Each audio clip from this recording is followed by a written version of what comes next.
করে ইচ্ছা হচ্ছিল একটু পিৎজা খাবো, আর বাড়িতেও আমি পিৎজা বানানোর একটা রেসিপি তোমাদের খুব তাড়াতাড়ি দেখাবো। আর এখন তো আমার পিৎজা খেতে খুব ইচ্ছা করছিল, তার জন্য চলে গেছিলাম একটু বাইরে খেতে, কারণ এখন আমি বাড়িতে বানাতে বানাতেই আমার হাল খারাপ হয়ে যাবে, কারণ যে বানায় সে কিন্তু অনেকক্ষণ ধরে বানিয়ে আর ভালো লাগে না খেতে। লাস্ট জিনিস কি তোমরা লক্ষ্য করে দেখেছো নাকি শুধু আমাকেই দেখে যাচ্ছ? একটা জিনিস ভালো করে দেখো, আমি এখানে তো ফর্মা নিয়ে গেছি, বেশ সুন্দর সেজে গুজে একটু বেশ ঘুরবো ফিরবো খাবো, আর এখানে আমার হাতে একটা কাঁটা চামচ ধরিয়ে দিয়েছে, নাও এবার খাও। আমার কাছে ভাই এইসব হয় না। লাস্টে আমি অনেক কষ্টে এটাকে টানছিলাম কিন্তু চিড়ছিল না, লাস্টে ওখানে পড়েই গেল ধপ করে। আচ্ছা ধুর, এই চামচ ফামচ আর পারবো না, নিজের হাত আছে কি করতে। ভগবান আমাদের দুটো হাত দিয়েছে, একটা না দুটো হাত দিয়েছে, কাজে লাগাতে হবে তো হাত। আমি অত লজ্জা ফজ্জা করি না, আমি যেটাতে আমার কমফোর্টেবল হয় আমি সেটাই করি। তো এখানে কিন্তু আমি পিৎজাটা খেলাম, আর পিৎজাটা খেতে দারুণ টেস্টি ছিল। মাইরি এত কিছু তো বলছিস, আর বল কার পেছন নেই, কার পকেটটা ফাঁকা করলি?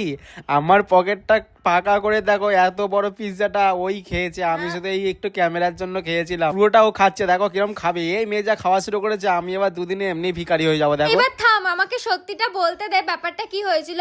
ক্যামেরার পিছনে নিজে সবটা খেয়ে দে, তারপরে আমাকে বলছে আমি আর এই চারটে খেতে পাচ্ছি না, তুই খেয়ে নে প্লিজ, টাকার জিনিস এরকম করিস না।